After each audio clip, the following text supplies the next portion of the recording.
8 মাস আগে আমার মৃত গার্লফ্রেন্ড পরি ম্যামের আইডির পাশে সবুজ বাতি জ্বলতে দেখে আমি পুরো হতভম্ব হয়ে গেলাম। ম্যামের আইডি অ্যাক্টিভ, কিন্তু কিভাবে? সাথে সাথে আমি ম্যামের কবরের দিকে তাকালাম আর ভাবলাম ম্যাম তো ওখানে শায়িত আছে, তাহলে ম্যামের আইডি চালাই কে? তাই অনেক এক্সাইটমেন্ট নিয়ে ম্যামের আইডিতে এসএমএস করলাম, আসসালামু আলাইকুম। কিছুক্ষণ পরেই দেখি রিপ্লাই আসলো, লেখা ভেসে উঠল, ওয়ালাইকুম আসসালাম, কে আপনি? আমি বললাম, আমি যেই হই না কেন, আপনি কে? আরে আইডির মানুষ তো 8 মাস আগেই মারা গেছে। একটু পর আবার রিপ্লাই আসলো, আপনি কি তাকে চিনেন? আমি বললাম, হ্যাঁ চিনি, কারণ উনি আমার সব কিছু ছিল, আমার স্বপ্ন ছিলেন, আমার পুরো দুনিয়া ছিলেন, হি ওয়াজ মাই লাইফ। তো এভরিওয়ান, তোমরা কিছু বুঝতেছো না তো? তো চলো তোমাদেরকে ফ্ল্যাশব্যাকে নিয়ে যাই। আজ থেকে 8 মাস আগে ফেক আইডি থেকে আমার কলেজের ম্যাডামকে আই লাভ ইউ লিখে তড়িঘড়ি করে আইডিটা লগ আউট করে দিলাম। এখন অনেকটা ভয় লাগছে, যদি ম্যাডাম জানতে পারে তাহলে একটা মারও মাটিতে পড়বে না, কারণ ম্যাডাম অনেক রাগী। কিন্তু ম্যামকে আমার অনেক ভালো লাগে, প্রথম দেখাতেই উনার প্রতি 3 কেজি ক্রাশ খেয়ে বসে আছি। যাই হোক, আপনাদের পরিচয় দিয়ে নিই, আমি রাকিব, এবার অনার্সে ভর্তি হয়েছি বগুড়া আজিজুল হক কলেজে। পড়াশোনার পাশাপাশি টুকটাক কবিতা লিখতে ভালোবাসি, কিন্তু একটু দুষ্টু আর চঞ্চল স্বভাবের আমি। আর যাকে প্রপোজ করলাম ওনার নাম পরি, নাম যেমন পরি দেখতেও তেমনই পরির মতো। আমি মূলত কলেজে প্রতিদিন যাই ম্যামকেই দেখতে। পড়ার সময় ম্যামের কথা মনে পড়তে ফেক আইডি দিয়ে ম্যামকে ওই কথাগুলো বললাম। সামনে আমার মান্থলি এক্সাম, তাই একটু পড়তে হচ্ছে। পড়াশোনা শেষ করে ঘুমিয়ে পড়লাম। সকালে আম্মুর ডাকে ঘুম ভাঙলো। আম্মু বলল, এই রাকিব ওঠ বলছি, না হলে পানি এনে বিছানায় ঢেলে দিব। আমি বললাম, আম্মু দাঁড়াও না, আর একটু ঘুমাই, খুব সুন্দর স্বপ্ন দেখছি। আম্মু বলল, দাঁড়া, তোর স্বপ্ন আমি বের করছি, এক্সাম দিতে যাবি কখন? বলে আম্মু ঝাড়ু থেরাপি দিতে লাগলো। আমি তখনই উঠে এক দৌড়ে ওয়াশরুমে চলে গেলাম। আম্মুর গলায় রাগ থাকলেও মায়া বেশি, মাথায় তখনও একটা আতঙ্ক ঘুরছে। পরি ম্যাম আমার ফেক আইডির সেই আই লাভ ইউ মেসেজটি দেখছেন কিনা? যাই হোক, ফ্রেশ হয়ে এসে নাস্তা খেয়ে নিলাম। কলেজে যেতে ইচ্ছা করছিল না, কিন্তু একটাই টান, পরি ম্যাম আর বোরিং এক্সাম। তাই রেডি হয়ে কলেজের উদ্দেশ্যে রওনা দিলাম। কলেজে পৌঁছে এক্সাম হলে ঢুকতেই বুকের ধুকপুকানি দ্বিগুণ। পরি ম্যাম এসেছেন আগেই, টিচার ডেস্কে বসে কি যেন দেখছিলেন, চোখ মুখ গম্ভীর, কিন্তু আমার চোখে ঠিক যেন একটা জ্যোতির মতো লাগলো, এই চোখ দিয়েই আমাকে ঘায়েল করে দিতে পারে।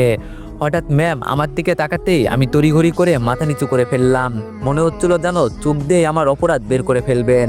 এক্সাম চলছিল, অথচ আমার খাতা সাদা, মন ভর্তি শুধু পরি ম্যামের মুখ আর গত রাত্রে সেই এসএমএস এর ভাবনা। ম্যাম কি আমাকে চিনতে পারবে? হঠাৎ ম্যাম আমার কাছে এসে বলল, কি ব্যাপার, তুমি লিখছো না কেন? ম্যামের কথায় থমথম হয়ে বললাম, আসলে ম্যাম কিছু মনে পড়ছে না তো। ম্যাম বলল, টেনশন করো না, ভেবেচিন্তে উত্তর দাও। আমি বললাম, ওকে ম্যাম। এক্সাম শেষে সবাই বেরিয়ে গেল, আমি একটু ধীরে ধীরে ম্যাডামের পিছনে। ম্যাম আজকেও শাড়ি পরে এসেছে, মনে হয় আমাকে মেরে তবেই ক্ষান্ত হবে ম্যাম। যাই হোক, আরো কিছুক্ষণ ক্যাম্পাসে থেকে বাসায় চলে আসলাম। রাতে খাওয়া দাওয়ার পর মোবাইল হাতে নিয়ে ফেক আইডিতে লগ ইন করলাম। তারপর ইনবক্সে ঢুকে দেখলাম মেসেজ ডেলিভারেড হওয়া, কিন্তু সিন করেনি। বুকে হালকা আশা আর ভয় দুটোই ঢেউয়ের মতো খেলে গেল। না, হয়তো মেসেজটা দেখেনি, কিন্তু যদি পরে দেখে ফেলেন। আমি একবার ভাবলাম আইডিটা ডিলিট করে দিই, কিন্তু তখনই আবার মনে হলো, না না, যদি কোনো একদিন অলৌকিকভাবে ম্যাম মেসেজটা দেখে, তাই আর আইডিটা ডিলিট করলাম না। পরের দিন যথারীতি আবার এক্সাম দিতে গেলাম। এভাবে এক্সামের ঝামেলা 7 দিন পার হয়ে গেল। আইডিতে 7 দিন ঢুকিনি। পরীক্ষার সেই দিনে পরীক্ষা দিয়ে এসে বাসায় ফিরে ক্লান্ত হয়ে শুয়ে পড়লাম। ঘুম থেকে উঠে সন্ধ্যা হয়ে গেছে, তাই আবার গোসল করে নিলাম। গোসল করে একেবারে রাতের খাবার খেয়ে আসলাম, রুমে শুয়ে আসি, কিন্তু মনটা অস্থির হয়ে আছে। একটাই চিন্তা মাথায় ঘুরছে, এই 7 দিনে পরি ম্যাম কি আমার মেসেজটা দেখছেন? ঘড়ির কাঁটা তখন রাত 12টা ছুঁই ছুঁই। ভয় আর কৌতূহল একসাথে বুকের মধ্যে কিল মারে। অবশেষে সাহস করে ফেক আইডিতে আবার লগ ইন করলাম। ইনবক্সে ঢুকেই আমার দম বন্ধ হয়ে গেল, কারণ দেখলাম ম্যাম এসএমএসটা সিন করেছেন, আর ঠিক নিচে একটা রিপ্লাই, কে তুমি? গলা শুকিয়ে গেল এক মুহূর্তে, হাত পা ঠান্ডা হয়ে আসছে। কে আমি? এই প্রশ্নের উত্তর তো দেওয়াই যায়, কিন্তু দিলে তো ধরা পড়ে যাব। কিন্তু প্যাচ মেরে একটা তাড়াতাড়ি করে রিপ্লাই দিলাম, একজন অনাকাঙ্ক্ষিত মানুষ যাকে আপনি চোখে দেখেন না, কিন্তু মন দিয়ে খোঁজেন। মেসেজ পাঠিয়ে সাথে সাথেই আবার লগ আউট করে দিলাম। না জানি ম্যাম আবার কি পাল্টা প্রশ্ন করে বসেন। তারপর ফোন রেখে ম্যামকে কল্পনায় নিয়ে ঘুমিয়ে পড়লাম। পরের দিন সকালে ঘুম থেকে উঠে ফ্রেশ হয়ে খেয়ে আবার কলেজের উদ্দেশ্যে রওনা দিলাম। কলেজে পৌঁছে ক্লাসে ঢুকলাম। আজকে পরি ম্যামের ক্লাস আছে, তাই তো আমি আজকে তাড়াতাড়ি এসেছি। আমার এক বন্ধু আছে নাম সাকিব, ও আজ আসেনি, তাই একাই জানালার পাশে 3 তলার ক্লাসে বসে আছি। ভিতরে ভিতরে ম্যামকে দেখার জন্য একদম আগুন ধরেছে। ম্যাম ক্লাসে ঢুকলেন, আজও এক অসাধারণ সাজে, গাঢ় নীল শাড়ি, হালকা কাজ করা ব্লাউজ, কানে ছোট দুল আর চোখে গম্ভীর একটা মায়া। মনে হচ্ছিল পুরো ক্লাসের আলো নিভে গেলেও ওনার সৌন্দর্যের আলো ফুটবে। আমি জানালার পাশের বেঞ্চে বসে চুপি চুপি একটা কবিতা লিখলাম ফোনের স্ক্রিনে। যেন অজান্তেই সৃষ্টি হয়েছে কোনো পরী, যার চোখে হারিয়ে যায় শত কবি। কোনো বনে নয়, সোনালি শাড়িতে ঢাকা স্বপ্ন বন্যা। সেই ম্যাম আজ ক্লাসে এসে বসেছে, মন কাড়া রঙে ভরা।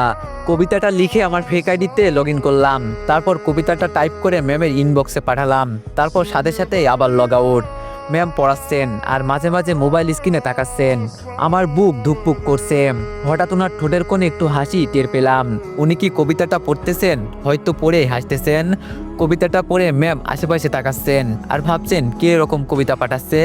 কিছুক্ষণ আশেপাশে তাকিয়ে আবার ক্লাসে মনোযোগ দিলেন। আমিও একটু মুচকি হাসলাম। তারপর ক্লাস শেষ হতেই আমি বাসায় চলে আসলাম। বাসায় আসতেই আম্মু বলল, কিরে ক্লাস কেমন লাগছে, কিছুই তো জানালি না। আমি বললাম অনেক ভালো আম্মু। আম্মু বলল, কিরে প্রেমে টেমে পড়ছিস নাকি। আমি আম্মুর কথা শুনে কাশতে লাগলাম। কোনো রকম নিজেকে সামলিয়ে বললাম, আম্মু কি বলে এগুলো। বলে আমি উপরে চলে গেলাম।